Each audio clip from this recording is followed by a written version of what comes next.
Circus. అంటే గొడవకు కానీ బూతులు కానీ వాళ్ళు పర్యాయ పదం అయిపోయారు. అంటే నిన్న చూసిన గొడవ జరిగిన తర్వాత నాకు నిజంగా అనిపించింది, గౌరవ ముఖ్యమంత్రి గారు అన్ని సంవత్సరాలు వాళ్ళు ఎలాగా వాళ్ళ తట్టుగా నిలబడ్డారో ఆయనకి హ్యాట్స్ ఆఫ్ తెలియజేస్తారు. అది ఎంత గట్స్ ఉండాలి, ఎంత దమ్ము ఉండాలి, ఎంత ధైర్యం ఉండాలి. అలాగే నాకు నిన్న గొడవలు జరుగుతుంటే నాకు అనిపించింది, నాకు ఇవే గుర్తొచ్చినాయి అధ్యక్ష.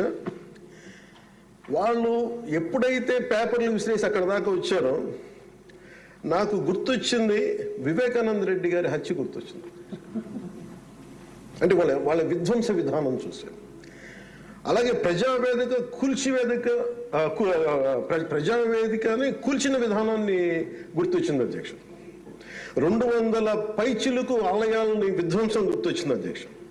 డాక్టర్ సుధాకర్ గారు చనిపోయిన విధానం గుర్తొచ్చింది అధ్యక్ష. జంగారెడ్డి కల్తీ సారాలో చనిపోయిన చావులు గుర్తొచ్చినాయి అధ్యక్ష. సుప్రీంకోర్టు జడ్జిలతో లెటర్ రాసిన విధానం గుర్తొచ్చింది అధ్యక్ష. వాళ్ళు చేసిన గొడవకి మన హైకోర్టు, ఆంధ్రప్రదేశ్ హైకోర్టు జడ్జెస్ ని సోషల్ మీడియాలో బూతులు తిట్టిన విధానం గుర్తొచ్చింది అధ్యక్ష. సోషల్ మీడియా అబ్యూస్ గుర్తొచ్చింది అధ్యక్ష. పత్రికాధిపతులపై దాడులు గుర్తొచ్చినాయి అధ్యక్ష. రివర్స్ టెండరింగ్ గుర్తొచ్చింది అధ్యక్ష. పాలసీ టెర్రరిజం గుర్తొచ్చింది అధ్యక్ష. స్వయం మీ మీద జరిగిన టార్చర్, దాడులు, ఇబ్బంది పెట్టిన విధానం గుర్తొచ్చింది అధ్యక్ష. మడడుగుల విధ్వంసం గుర్తొచ్చింది అధ్యక్ష.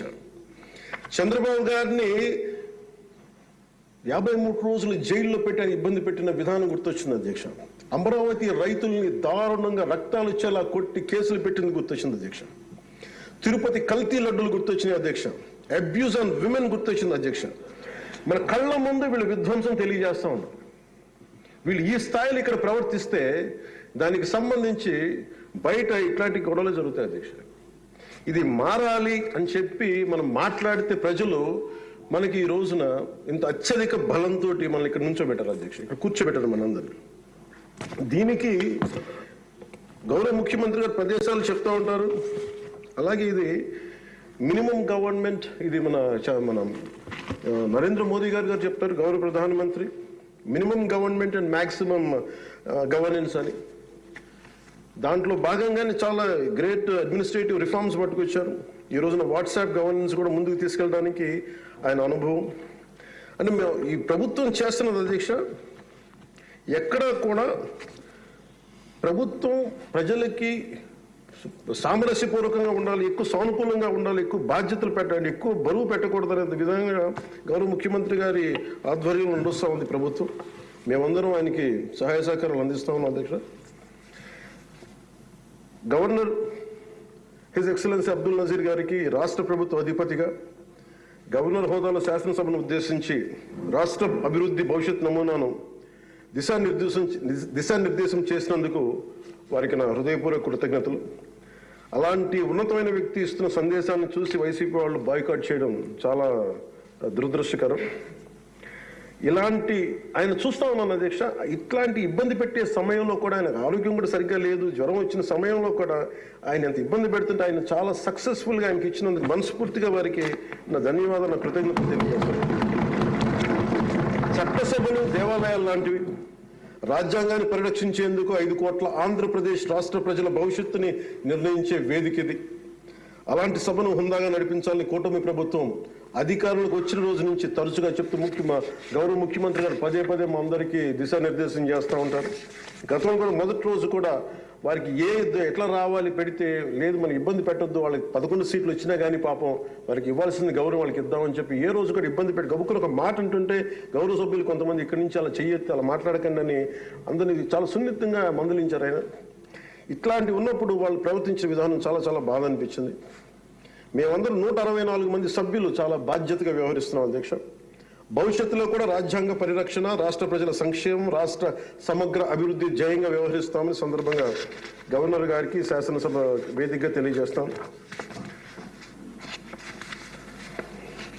నిన్న సభలో గందరగోళం సృష్టించి సభ నుండి వెళ్ళిపోయిన 11 మంది ఎమ్మెల్యేల పార్టీకి సంబంధించిన ఎమ్మెల్సీ ప్రవర్తనని ఖండిస్తూ ఇందులో ఆ తప్పు లేనప్పటికీ కూడా గవర్నర్ గారికి ప్రభుత్వం తరఫున క్షమాపణ తెలియజేస్తాం అధ్యక్ష.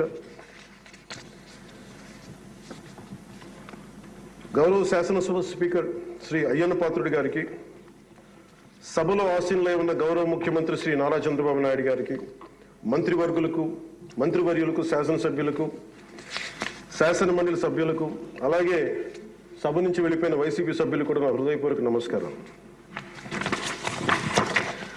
అధ్యక్ష, మేము ఆర్థిక ఇబ్బందులు పడుతున్న రాజధాని ఇచ్చి కూడా రాజధాని నిర్మించుకోలేని రాష్ట్రంలో గత ప్రభుత్వం రాజధానిపై నిర్మాణం దృష్టి పెట్టకుండా మూడు ముక్కలాట ఆడింది. అభివృద్ధి కుంటుపడింది, ఆర్థిక స్థిరత్వం కోల్పోయింది. ఈ కారణంగా పెట్టుబడులు మందగించాయి, అధికార దుర్వినియోగం, క్షీణించిన శాంతి భద్రతలు, మౌలిక సదుపాయాలు, కల్పనా వైఫల్యం కారణంగా రాష్ట్రం తీవ్ర సంక్షోభంలో వెళ్ళిపోయింది.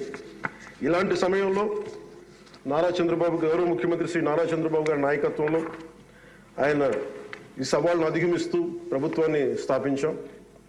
ఇప్పుడు ఆర్థిక, సామాజిక, సాంస్కృతిక, విద్య, ఆరోగ్య, పర్యావరణ మరియు మౌలిక సదుపాయాల అభివృద్ధి లక్ష్యంగా ప్రాంతాల వారి సమగ్రమైన అభివృద్ధి ప్రణాళికతో ముందుకు వెళ్తున్నాం. ఎన్నికల ముందు పరిస్థితులు చూసాం. సాంత్వన, ఓదార్పు కావాల్సిన రాష్ట్రానికి ఈ రోజున వాళ్ళు బాధ్యత రాహిత్యం మనకి చూసాం. గత కొంతకాలంగా రాష్ట్రం ఆర్థిక సుస్థిరత కోల్పోయిన దరిమిలా తిరిగి నారా చంద్రబాబు గారి నాయకత్వంలో పునర్జీవం వైపు అడుగులు వేస్తున్న కీలక సమయం అది.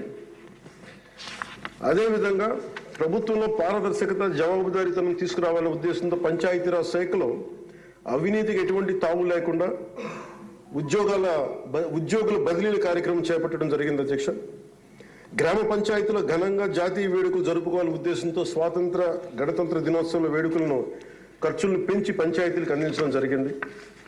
ప్రభుత్వం అధికారంలోకి వచ్చిన వెంటనే ఒకే రోజు 13,326 గ్రామ సభలు నిర్వహించి ప్రపంచ రికార్డు సాధించామన్న ఈరోజు తీసుకున్న నిర్ణయాలను చిత్తశుద్ధితో అమలు చేసేందుకు పల్లె పండుగ పేరుతో కార్యక్రమం రూపొందించి 3 నెలల కాలంలో సంక్రాంతి పండుగ నాటికి రాష్ట్ర వ్యాప్తంగా ప్రతి గ్రామంలో రోడ్లు నిర్మించే చర్యలు తీసుకున్నాం అధ్యక్ష.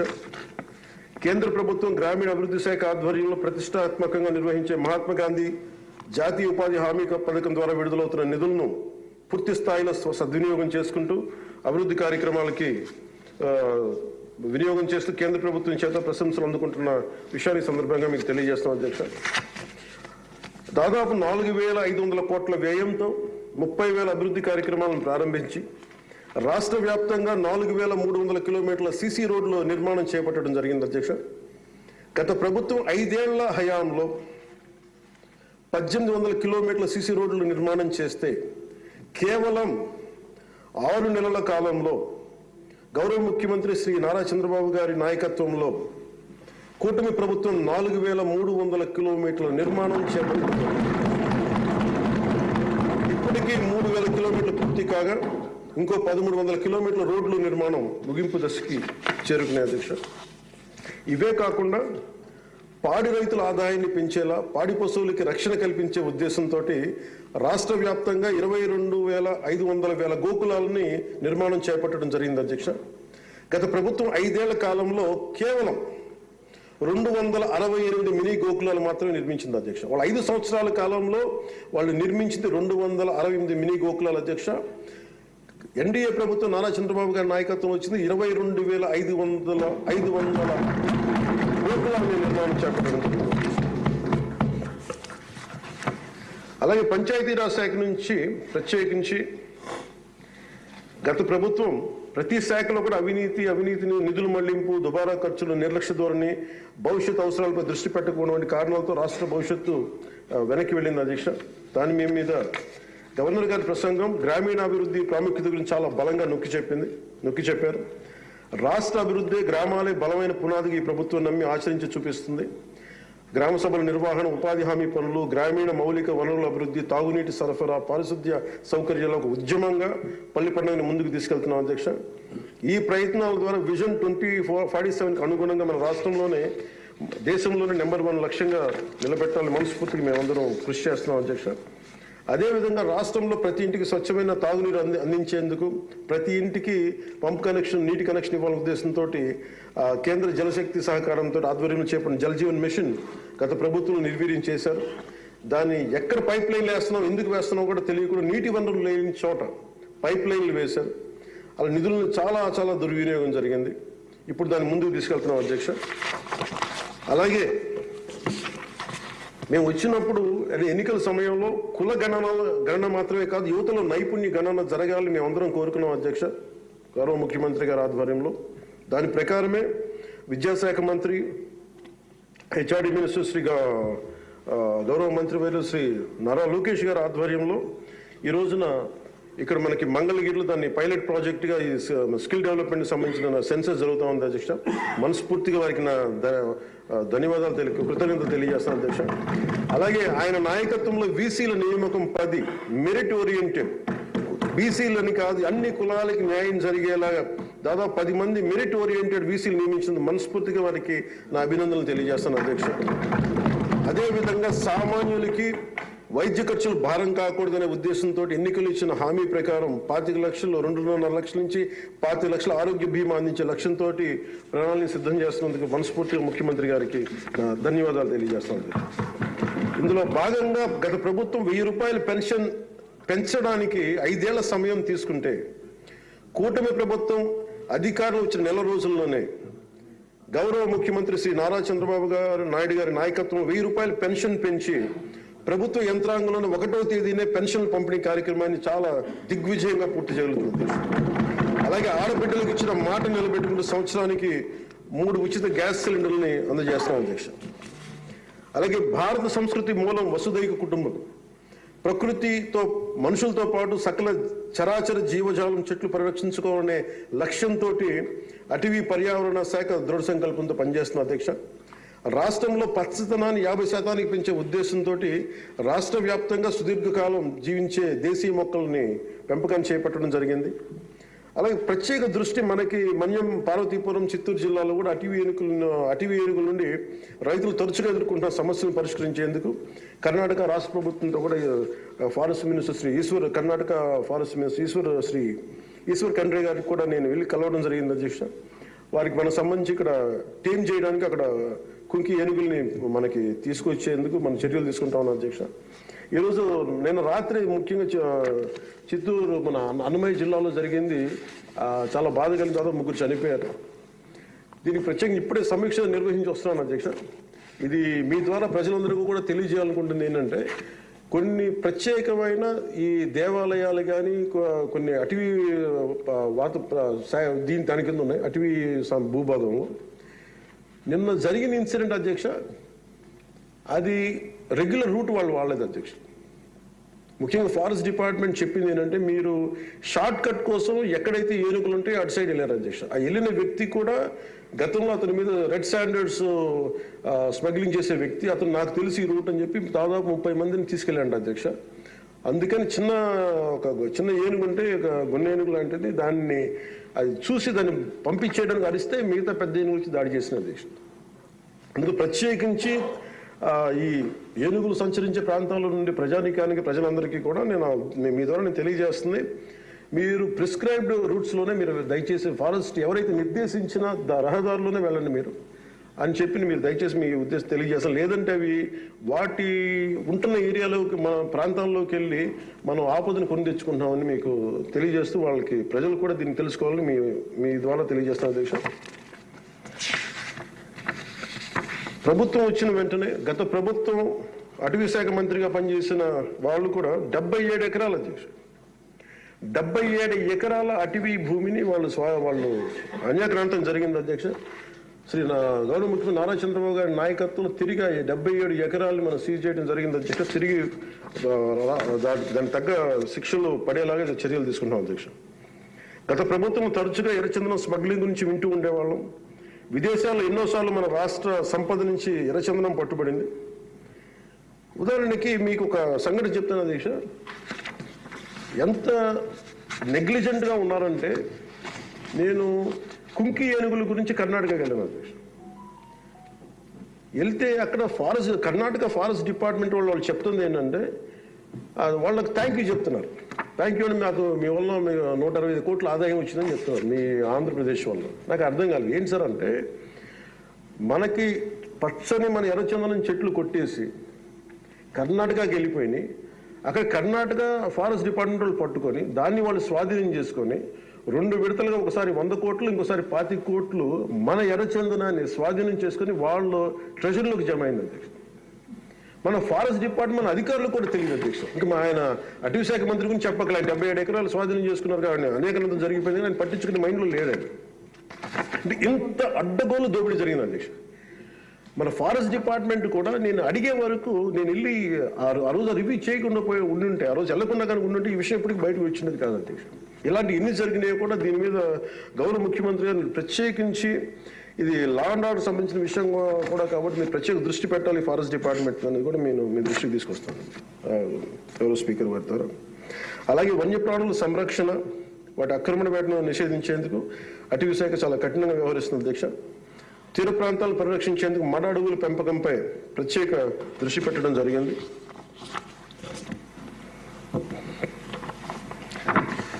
గౌరవ ముఖ్యమంత్రి గారికి దాదాపు ఒక 2 నెలల క్రితం వారి దృష్టికి వెళ్ళిన అధ్యక్ష, వారి దృష్టికి కొన్ని విషయాలు తీసుకొచ్చాను. గత 5 సంవత్సరాల కాలంలో చాలా గిరిజన, ముఖ్యంగా మీకు తెలుసు ఉత్తరాంధ్ర ప్రాంతంలో గిరిజన ప్రాంతాల్లో అసలు డోలీల ద్వారా పేషెంట్స్ని తీసుకొచ్చి అంబులెన్స్ వెళ్ళలేని గ్రామాలు ఉన్నాయి, రోడ్లు లేని గ్రామాలు ఉన్నాయి. చాలామంది మనకి న్యూస్ పేపర్లో మనకి న్యూస్ వచ్చేది, డోలీల ద్వారా తీసుకొచ్చి వాళ్ళు ఇబ్బంది పడే విధానం, దారిలోనే వాళ్ళకి డెలివరీ అయిపోయే పరిస్థితి, చాలా ప్రమాదకరమైన పరిస్థితులు ఉంటే గౌరవ ముఖ్యమంత్రి గారు అపాయింట్మెంట్ తీసుకుని ఒకసారి చెప్పాను, సార్ మన దగ్గర ఆర్థిక పరిస్థితి అన్నీ తెలిసి కూడా నేను ఆయన ఒత్తిడి పెట్టడానికి వెళ్ళాను. సార్ మీరు ఇట్లా ఉంది పరిస్థితి అంటే ఆయన అడ్మినిస్ట్రేటివ్ శాంక్షన్ ఒక 35 కోట్ల ఆ రోజున పెద్ద మనసుతో ఇచ్చారు అధ్యక్ష. ఆ తర్వాత అలాగే మన కేంద్రంలో కొన్ని స్కీమ్స్ ఉన్నాయి, వాటన్నిటి ద్వారా తీసుకెళ్లి ముందు రోడ్లు వేస్తే అధ్యక్ష ఈ రోజున ఇది మీ దృష్టికి తీసుకొస్తున్నాం ప్రజలందరికీ మీ ద్వారా. రహదారి నిర్మాణంతో ఇన్ని 7 దశాబ్దాల కాలంలో సార్ తొలిసారిగా అంబులెన్స్ కూత విన్న గిరిజన గ్రామం పొలంగూడ అధ్యక్ష. సకాలంలో అంబులెన్స్ రావడంతో నిమిషాల్లో ఆసుపత్రికి చేరుకొని ఆరోగ్యమైన మగబిడ్డకి జన్మనిచ్చేది ఒక గిరిజన మహిళ. గత ప్రభుత్వ హయాంలో గ్రామీణ అభివృద్ధి కోసం కేటాయించిన నిధులను దారి మళ్లించడం కారణంగా ప్రజల అభివృద్ధికి నోచుకోలేకపోయారు అధ్యక్ష. కానీ గత ప్రభుత్వ తప్పిదాలను సరిచేస్తూ అధికారులకు వచ్చిన రోజు నుండి గ్రామీణ అభివృద్ధి లక్ష్యంగా వికసిత్ భారతంలో ఏ ఒక్క గ్రామం కూడా అభివృద్ధికి మన స్వర్ణాంధ్ర ఉండే ఏ గ్రామం కూడా అభివృద్ధికి దూరం కాకూడదు అన్న సంకల్పంతో గౌరవ ముఖ్యమంత్రి శ్రీ నారా చంద్రబాబు నాయుడు గారి నేతృత్వంలో రాష్ట్ర ప్రభుత్వం కృత నిశ్చయంతో పనిచేస్తున్న అధ్యక్ష. గిరిజన గ్రామాలు, కొండ ప్రాంతాల్లో డోలీ మోతలు ఈ ముగింపు పలికే దిశగా ఆంధ్రప్రదేశ్ ప్రభుత్వం పంచాయతీరాజ్ గ్రామీణాభివృద్ధి శాఖ ఆధ్వర్యంలో చేపట్టిన మౌలిక సదుపాయాల కల్పనలో భాగంగా శ్రీకాకుళం జిల్లా కొత్తూరు మండలం గుట్టుపల్లి నుండి పొలంగూడ వరకు నూతన బీటీ రోడ్డు నిర్మాణం కొరకు మహాత్మా గాంధీ జాతీయ ఉపాధి హామీ పథకం కింద 21-22 ఆర్థిక సంవత్సరంలో మంజూరు చేయడం జరిగింది అధ్యక్ష. దీనిని సీతంపేట గిరిజన సంక్షేమ ఇంజనీరింగ్ డిపార్ట్మెంట్ ఏజెన్సీ పని పూర్తి చేయాల్సి ఉంది. నూతన ప్రభుత్వం ఏర్పడిన తర్వాత అధికార యంత్రాంగంతో సమీక్షలు నిర్వహించి ఏ రోడ్లు అయితే చేయాలో కొన్ని రోడ్లని ప్రత్యేకించి ఒక రోడ్డుని ఎన్నుకొని ఈ రోడ్డు నిర్మాణం పూర్తి చేసేందుకు కావాల్సిన చర్యలు తీసుకోవడం జరిగింది అధ్యక్ష. 2024 డిసెంబర్ నెలలో 2.5 కిలోమీటర్ల బీటీ రోడ్డు నిర్మాణం మొదలుపెట్టి 2025 జనవరి నెలాఖరు నాటికి ఈ నిర్మాణం పూర్తి చేయడం జరిగింది అధ్యక్ష. ఇది వేరువేరు మండలాలు, జిల్లాలను కలిపేందుకు ఈ మార్గం ఉపయోగపడటం వల్ల పొలంగూడ నుండి సీతంపేటకు వచ్చేందుకు దాదాపు 25 కిలోమీటర్ల ప్రయాణ దూరం తగ్గింది అధ్యక్ష. రోడ్డు నిర్మాణం కారణంగా 23 ఫిబ్రవరి 2 రోజుల క్రితం 25 నాడు తొలిసారిగా ఇందాక మీరు చెప్పినట్టుగానే అంబులెన్స్ కూతురు గ్రామ ప్రజలు విన్నారు అధ్యక్ష. పురిటి నొప్పులతో బిడ్డకు జన్మనిచ్చేందుకు ఇబ్బంది పెడుతున్న శ్రీమతి సవర సబియాక అనే గిరిజన సోదరి గిరిజన సోదరి మహిళ ఈ నూతన రహదారి మీదుగా నిమిషాల వ్యవధిలో హిరమండలంలోని ప్రాథమిక ఆరోగ్య కేంద్రానికి తీసుకురావడం జరిగింది అధ్యక్ష. చాలా మగబిడ్డకి జన్మనిచ్చారు. ఈ రహదారి ఏర్పాటు ద్వారా 6 గిరిజన గ్రామాలకు సంబంధించిన 1260 మంది డోలీ మోతల కష్టాలని నారా చంద్రబాబు నాయుడు గారి నాయకత్వంలో ఈ రాష్ట్ర ప్రభుత్వం తీర్చింది అధ్యక్ష.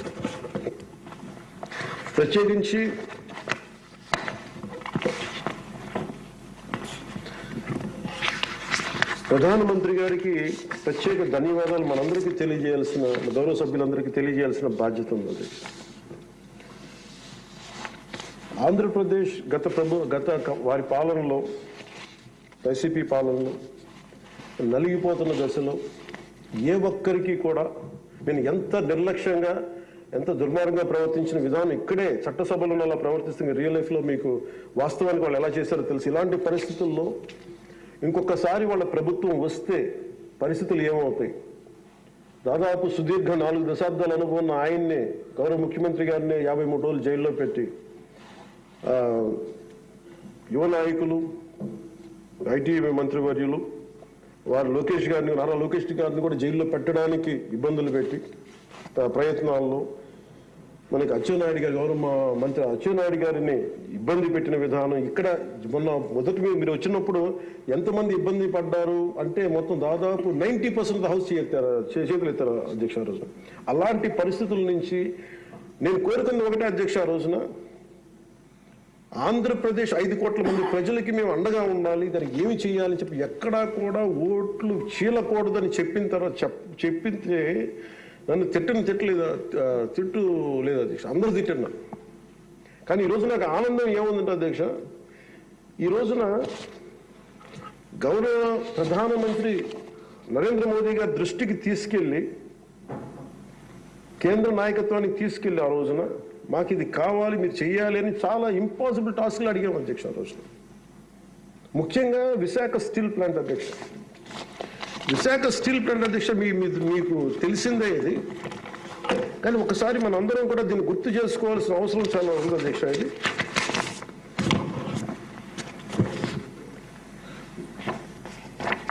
1966 అక్టోబర్లో విశాఖ ఉక్కు ఆంధ్రుల హక్కు అనే నినాదంతో రాష్ట్ర వ్యాప్తంగా ఉద్యమం మొదలైంది.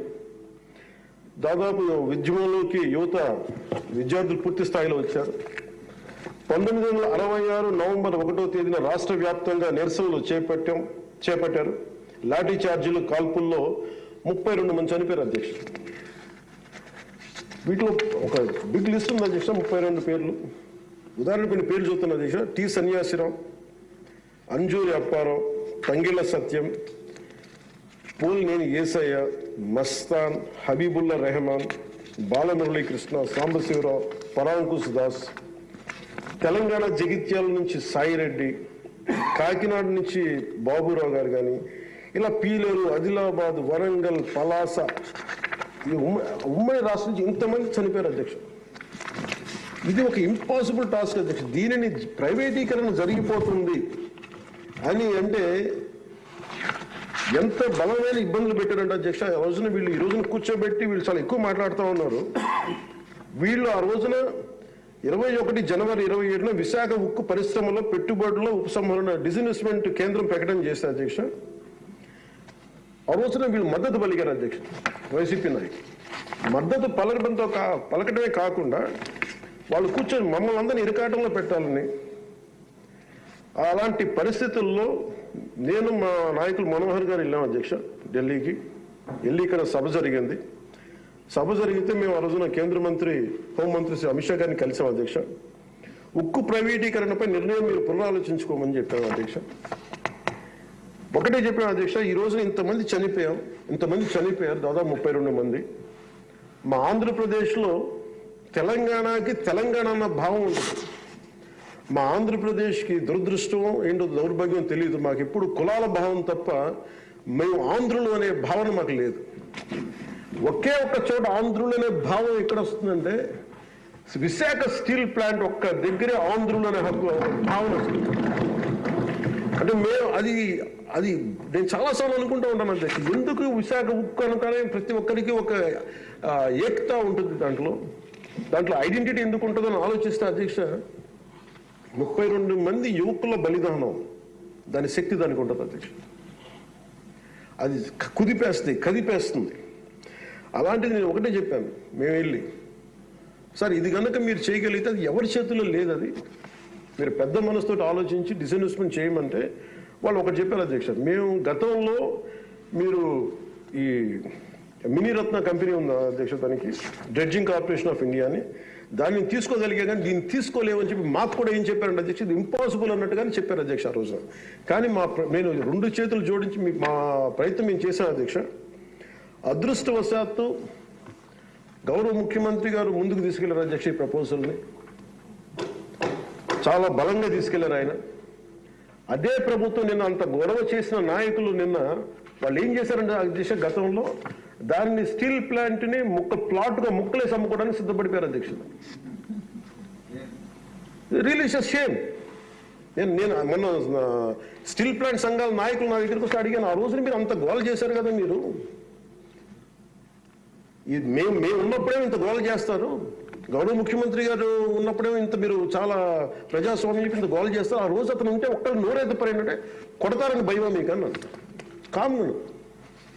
అంటే ఇలాంటి పరిస్థితుల నుంచి ఈ రోజున మన స్టీల్ ప్లాంట్కి డిస్ఇన్వెస్ట్మెంట్ని ఆపి తిరిగి పెట్టుబడులు తీసుకొచ్చినందుకు మనకి భారతదేశ ప్రధానమంత్రి శ్రీ నరేంద్ర మోదీ గారికి ప్రత్యేక ధన్యవాదాలు తెలుపుతున్నాను.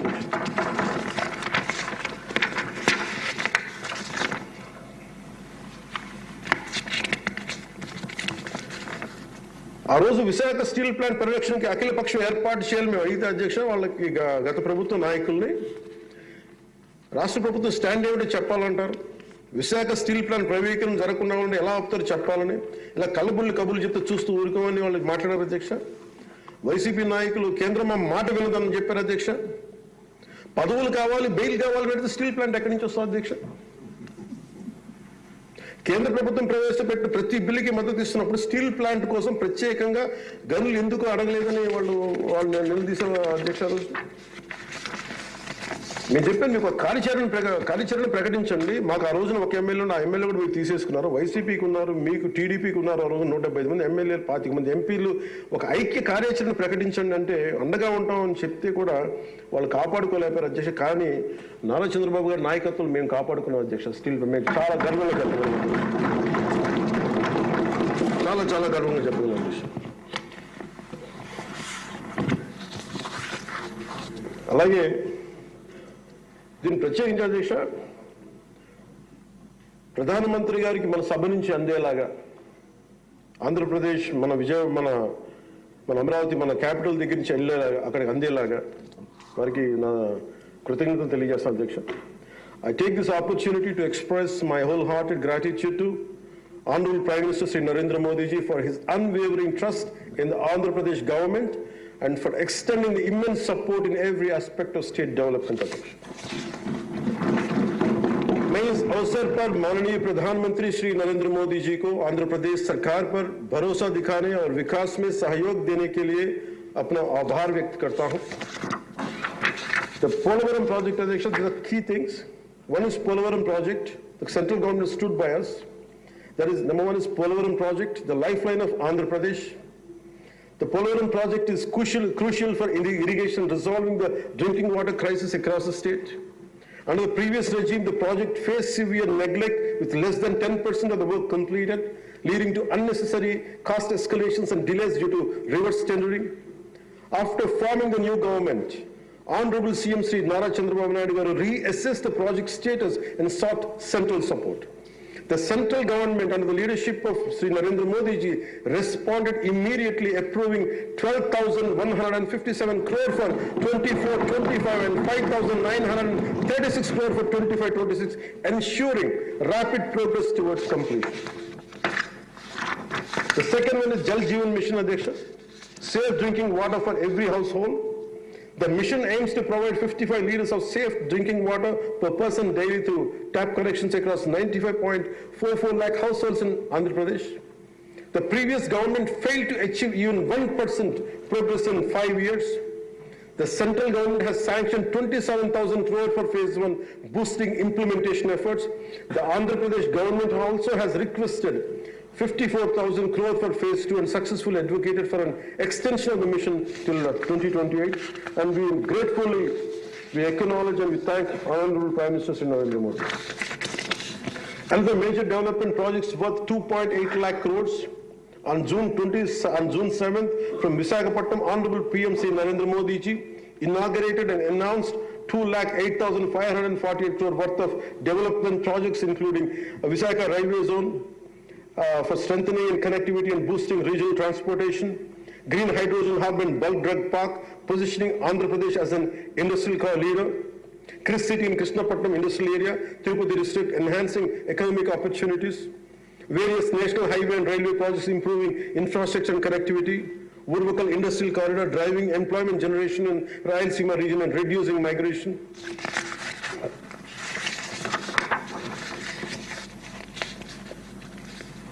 Visakhapatnam steel plant, as I said, sir, it holds a very great emotional connection. I'm grateful to Honorable PM for understanding and allocating funds for additional supporting, increasing its financial support from 620 crore to 8,620 crores for 24-25 and 3,295 crore for 25 and 26, ensuring its revival and profitability. We are grateful to Honorable PM Narendra Modi.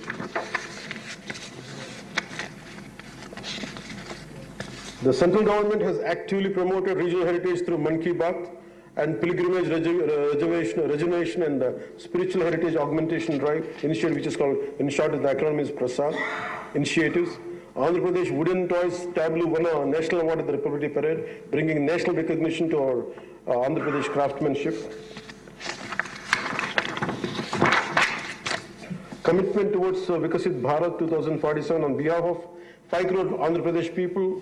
We express gratitude to Honorable PM Sri Narendra Modi ji for his unwavering trust in our state government under the leadership of Sri Nara Chandrababu Naidu garu. Under his visionary leadership, Andhra Pradesh is committed to contributing towards a $2 trillion economy as a part of Vikasit Bharat 2047.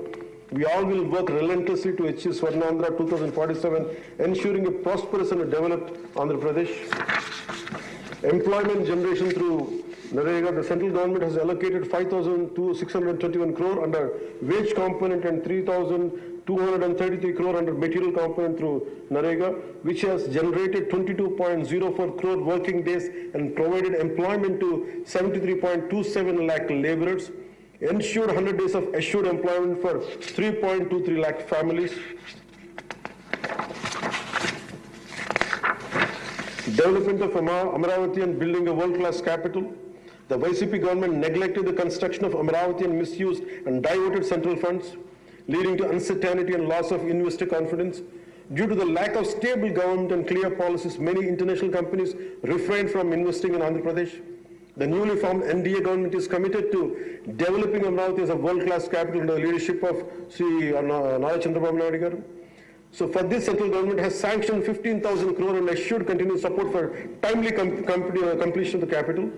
This will not only accelerate the state's growth, but also attract top global companies, creating a strong and economic and industrial ecosystem in the state of AP.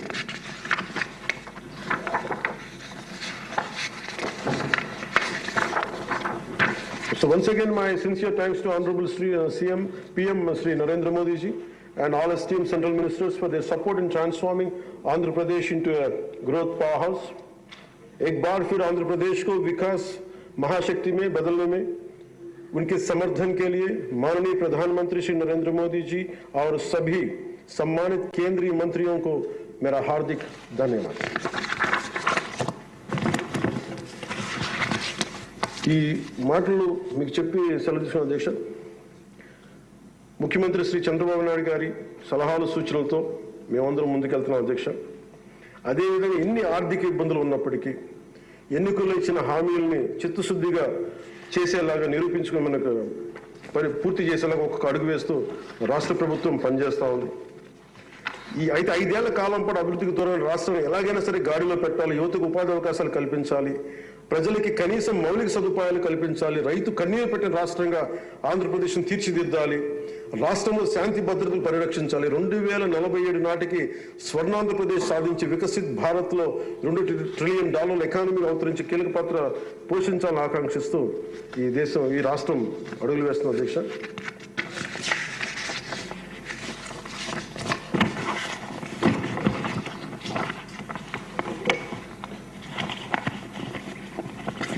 చాలా నలిగి వచ్చాం అధ్యక్ష. మీ మీద కూడా కేసులు పడ్డాయి, మిమ్మల్ని కూడా ఇబ్బంది పెట్టారు. ఇలాంటి సమయంలో one caution all of us వ్యక్తిగతంగా నేను తీసుకున్న అధ్యక్ష, నా పార్టీ వ్యక్తులు కూడా చెప్తా ఉన్నాను, ఇది ప్రజలకు కూడా తెలియజేస్తాం. గత 5 సంవత్సరాల కాలం నలిగిపోయాం అధ్యక్ష. మేమందరం గౌరవ ముఖ్యమంత్రి గారు ఎంత నలిగిపోయారు మనందరికీ తెలుసు. ఎంత ఇబ్బంది పడ్డారు, ఇంట్లోంచి ఆడవాళ్ళు బయటికి రావాలంటే ఇబ్బంది పడ్డారు, రాష్ట్రంలో నవ్వు లేదు, భయాలు ఉండి, అలాంటి స్థాయి నుంచి మేమందరం కలిపి ప్రజల విశ్వాసాన్ని చెరుకున్నాం అధ్యక్ష. వీళ్ళు నిలబడతారా? ఒక మనందరం తీసుకోవాల్సిన మా అందరికీ కూడా నేను పదే నాకు చెప్పుకుంటాను అధ్యక్ష, అది సంకీర్ణ ప్రభుత్వాలు చాలా ఛాలెంజింగ్ అధ్యక్ష. ఒక పార్టీ అయితే ఇబ్బంది లేదు, కానీ మన అదృష్టమో ఏటు దురదృష్టమో తెలియదు, కానీ సంకీర్ణ ప్రభుత్వం వచ్చింది మంది. అది ఎటు తీసుకున్నా కానీ our commitment is for people అధ్యక్ష. ఎన్నిసార్లు కూడా చాలాసార్లు గౌరవ ముఖ్యమంత్రి గారికి నాకు నన్ను ఇబ్బంది పెట్టి చాలామంది చాలా రకాల వ్యాఖ్యలు చేసినప్పటికీ కూడా మేము బలంగా కలిసి ఉంటాం అనడానికి ఇది వారి గురించో నా గురించో లేదంటే లోకేష్ గారి గురించి ఇంకెవరి గురించే కాదు, ఇది we have committed for people అధ్యక్ష.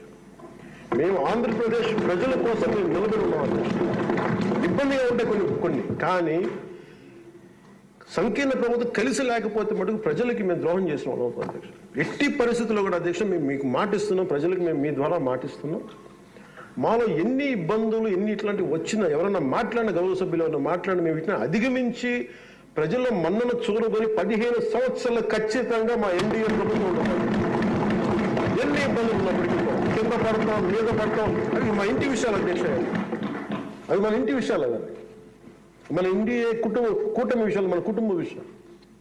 కింద పడతాం, మీద పడతాం, నన్ను ఒక మాట అనొచ్చు, ఇంకోటి అనొచ్చు, నాకు ఏం అభ్యంతరం. కానీ ఇంకొకసారి మటుకు గవర్నర్ గారికి గౌరవం ఇవ్వని వ్యక్తుల పార్టీ మటుకు ఈ సభలో అడుగు పెట్టకూడదు. వాళ్ళకి కూడా అధికారం కాదు.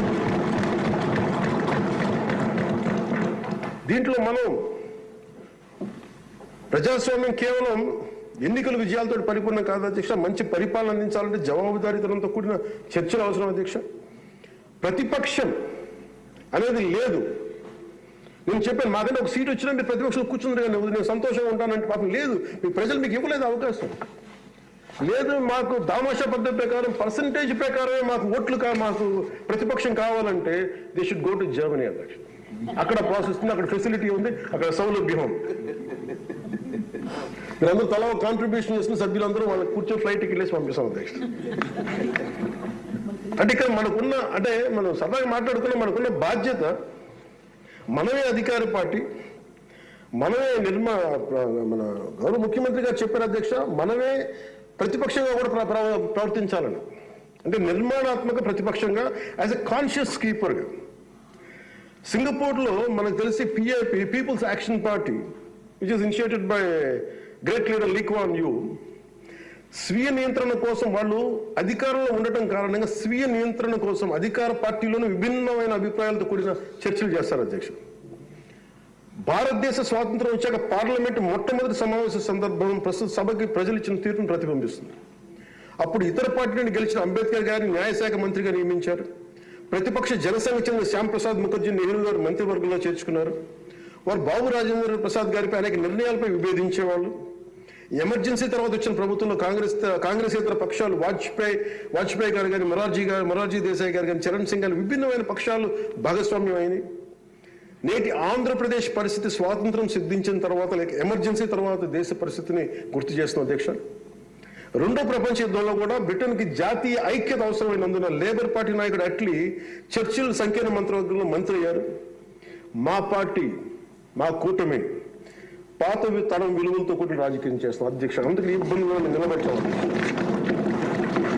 ఈ దేశ ఇలాంటి విపత్కర పరిస్థితుల్లో నేషనల్ రీకన్సిలియేషన్ క్యాబినెట్ అని అన్ని పక్షాలతో క్యాబినెట్ ఫామ్ చేస్తారు అధ్యక్ష. ఇప్పుడు మన రాష్ట్రంలో ఉన్నది స్టేట్ రీకన్సిలియేషన్ క్యాబినెట్ అని చెప్పొచ్చు అధ్యక్ష. ప్రతిపక్షంగా ఉండాల్సిన వాళ్ళు ముఖం చాటేస్తున్న సందర్భంలో అధికార పక్షం ప్రతిపక్షం కూడా మేమే అధ్యక్ష. ఇది ఒక్కోసారి మాలో మేము ఉదాహరణకి టీటీడీలో ఒక తప్పు జరిగింది అధ్యక్ష. చిన్న పాలనా ఇష్యూ, అది కొన్ని ప్రాణాలు కోల్పోయాయి. ఆ రోజు నేను వాళ్ళందరికీ వెళ్ళి క్షమాపణ చెప్పాను అధ్యక్ష. దేనికంటే ఇది నాకు సంబంధం లేదు అని అనుకోవడం కాదు. మా సభ్యులు ఉన్నారు అక్కడ మన తిరుపతి. ఎందుకు క్షమాపణ చెప్పారంటే అధ్యక్ష, బాధల్లో ఉన్న వాళ్ళకి, ప్రాణాలు కోల్పోయిన వాళ్ళకి మనం తగ్గి మీ బాధలు మనం తిరిగి ప్రాణాలు తీసుకురాలేము అధ్యక్ష. కానీ మేము ఉన్నాం మీ బాధలను పంచుకోవడానికి. ఏదో కొంత ఊరట చెప్పకపోతే అధ్యక్ష, అది మనందరం తప్పు చేసిన వాళ్ళు అవుతుంది అధ్యక్ష. మనం ఆ రోజున తప్పు చెప్పకుండా ఉండి, ఆ రోజు మనకి సారీ చెప్పకుండా కనుక ఉండుంటే అధ్యక్ష, వాళ్ళని బలం చేసిన వాళ్ళు అవుతాం, వాళ్ళు బలం పెంచిన వాళ్ళు అవుతాం అధ్యక్ష. ఎట్టి పరిస్థితుల్లో కూడా 11 సభ్యులుండి వాళ్ళు ఇంకా ఇంత గోల చేయగలుగుతున్నారంటే వాళ్ళకి ఒకటి పెరిగితే ఎంత గోల చేస్తారో మనం అందరం కూడా ఆలోచించాల్సిన అవసరం ఉంది. సో మన విభేదాలు ఏమున్నా విభేదాలు ఉంటాయి. తల్లికి పుట్టిన బిడ్డలకి విభేదాలు ఉంటాయి. మనందరం రకరకాల పార్టీల నుంచి వచ్చాం, రకరకాల పరిస్థితులు. కానీ మనందరం కమిట్మెంట్ ఫర్ ఎ వికసిత ఆంధ్రప్రదేశ్, స్వర్ణ ఆంధ్రప్రదేశ్. గౌరవ ముఖ్యమంత్రి గారు ఎందుకు నాకు అంత గౌరవం అంటే, ఒక పార్టీ నడపడం ఎంత కష్టం నాకు తెలుసు అధ్యక్ష. 4 దశాబ్దాల నుంచి నేను ఒకవైపు ఆయన చంపి ఆయన ఇబ్బంది పెడతా ఉంటారు. సార్ నాకు ఇది కావాలి, మాకు డబ్బులు ఇవ్వండి. డబ్బులు నాకు కోసం కాదు, నేను అడిగేది ఏం అడుగుతాను, రోడ్లు కావాలని అడుగుతాం. లేదంటే గౌరవ సభ్యులందరూ నాకు రోజు మా పంచాయతీలో రోడ్లు లేవు, ఈ ఇబ్బందులు ఉన్నాయంటే ఫైనల్గా మళ్ళీ నేను వెళ్ళి ముఖ్యమంత్రి గారే చేయి చేస్తాను. ఆయనేమో పయ్యావుల కేశవ్ గారి వైపు చూస్తారు. అలాగే మీకు ప్రతిసారి ఇబ్బంది ఉంటుంది అధ్యక్ష. కానీ వీటన్ని అధిగమించాలంటే we have to show our collective commitment and leadership to the state of Andhra Pradesh and to its people. That is very essential from ఇది మనం. ఎందుకంటే ప్రతిసారి బ్యూరోక్రాట్స్ కూడా మనం బలంగా ఉంటేనే బ్యూరోక్రసీ కూడా చాలా బలంగా పనిచేస్తుంది అధ్యక్ష. అందుకే బ్యూరోక్రసీ కూడా కూర్చోబెట్టి వాళ్ళు వింటలేదంటానికి వీళ్ళు ఉండరేమో అని అనుకుంటే మటుకు వాళ్ళు కూడా వదిలేస్తారు. అందుకే మన commitment for people should be very strong and should be have to show hour great resilience. అందుకే మనందరం కూడా ఇబ్బందులు ఉన్నా కానీ ఒక మాట అనుకుందాం, చేద్దాం. కానీ మన commitment for people should not waiver, not even inch. That's what I believe in అధ్యక్ష. ఇది మీ దృష్టికి ఒకటే తీసుకొచ్చి ముగిస్తాను అధ్యక్ష. కంఠంలో ప్రాణం ఉన్నంత వరకు we will work for the state development, state prosperity for people of Andhra.